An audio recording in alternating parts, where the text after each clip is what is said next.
నిర్మల్ జిల్లాలో సర్పంచ్ ఎన్నికల సందడి ఊపందుకుంది. మూడవ విడత నామినేషన్ల ప్రక్రియ కొనసాగుతోంది. బైంసా, కుబీర్, ముధోల్, బాసరా, తానూర్ మండలాల్లో 133 సర్పంచ్ స్థానాలకు డిసెంబర్ 17న ఎన్నికలు జరగనున్నాయి. డిసెంబర్ 5 వరకు నామినేషన్లు స్వీకరిస్తారు.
మొత్తానికైతే తెలంగాణ పంచాయతీ ఎన్నికల హడావుడైతే కొనసాగుతోంది. ఈ క్రమంలోనే తొలి విడత పంచాయతీలకు సంబంధించి ఇప్పటికే నామినేషన్ల పర్వం అయితే ముగిసింది.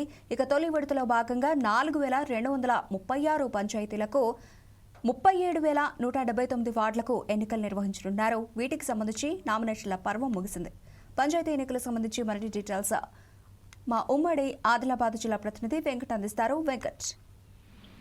రేపటి ఉమ్మడి ఆదిలాబాద్ జిల్లాలో నామినేషన్ల ప్రక్రియ జోరుగా సాగుతుంది. ఇప్పటికే 2 విడతలు ముగిశాయి. నిన్న ప్రారంభమైన 3వ విడత ఎన్నికలకు ఎన్నికల కమిషన్ పకడ్బందీగా నామినేషన్ల పరిశీలన చేపట్టింది. దీనికి సంబంధించిన అన్ని ఏర్పాట్లు చేశారు. ఆదిలాబాద్ జిల్లాలో 473 స్థానాలున్నాయి. 3,870 వార్డులు ఉన్నాయి.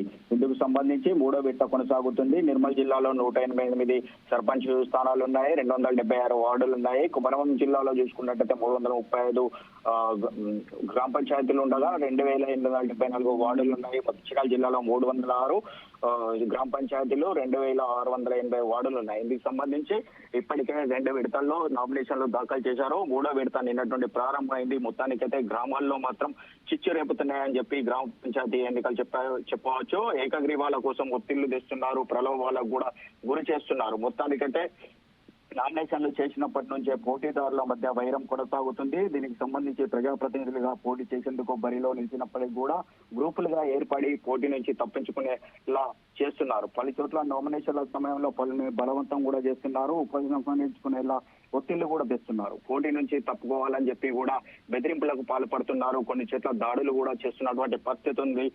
ఇప్పటికే కొన్ని చోట్ల ఏకగ్రీవంగా కూడా సర్పంచ్ స్థానాలను కైవసం చేసుకున్నారు. అధికార పార్టీ కొంత పోలీసులు అధికారులతో ఇబ్బందులకు గురి చేస్తున్నారని చెప్పి అభ్యర్థులు చెప్తున్నటువంటి పరిస్థితి ఉంది. మొత్తానికైతే గెలిపే లక్ష్యంగా రాజకీయాల్లో బరిలో ఉన్న అభ్యర్థులు తమ గెలిపే కోసం ఒకరిని మించి ఒకరు అన్నట్టుగా వ్యవహరిస్తున్నారు. ఇప్పటికే కొన్ని చోట్ల అయితే గ్రామాల్లో వేలం పాటలు కొనసాగుతున్నాయి. దీనికి సంబంధించి గ్రామ అభివృద్ధి కోసం ఏం నిధులు ఇస్తారో నిధులు ఇచ్చిన వారికే ఈ గ్రామ పంచాయతీని అప్పచెప్తామన్నటువంటి పరిస్థితి ఉంది. దీనికి సంబంధించి ఇప్పటికే కొన్ని చోట్ల సొంతగా ఏదైతే గ్రామంలో ఉంటారో ఆ గ్రామానికి సంబంధించిన అందరికీ ఇంటి పన్ను మేమే చెల్లిస్తాము, వారికి ఇంటి నల్ల డబ్బులు కూడా మేమే చెల్లిస్తామని ఇప్పటికీ అభ్యర్థులు వాళ్ళ మేనిఫెస్టోలో పెట్టారు. దీనికి సంబంధించి మొత్తానికైతే అభ్యర్థులు ఎవరైతే ఎక్కువగా డబ్బులు ఖర్చు పెడుతున్నారో వారి వైపే మొగ్గు చూపుతున్నటువంటి పరిస్థితి ఉంది.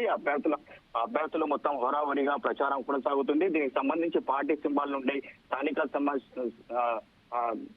సర్పంచ్ ఎన్నికల్లో జనరల్ సింబల్సే ఉంటాయి, పార్టీ సింబల్ ఉంటాయి. కాబట్టి కొంత పార్టీ ఏదైతే ఉందో రాజకీయ పార్టీలు అధికార పార్టీ ఏదైతే ఉందో ఎవరైతే అక్కడ గెలుస్తారో వారికి కాంగ్రెస్ పార్టీ ఖాతాలో పడుతుందని చెప్పి ఎమ్మెల్యేలు కూడా చూస్తున్నటువంటి పరిస్థితి ఉంది.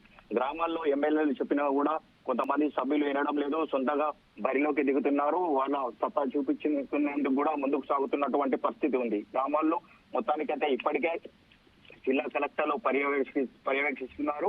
ఈ మొత్తానికైతే పోలింగ్ ఎన్నికల సంబంధించిన నామినేషన్ పత్రాల పరిశీలన ప్రక్రియ పకడ్బందీగా చేపట్టాలని మొత్తానికైతే అధికారులకు సూచించారు. మొత్తానికైతే ప్రతిరోజు మానిటరింగ్ చేస్తున్నారు. అన్ని కూడా ఆన్లైన్ లో పొందుపరుస్తున్నారు.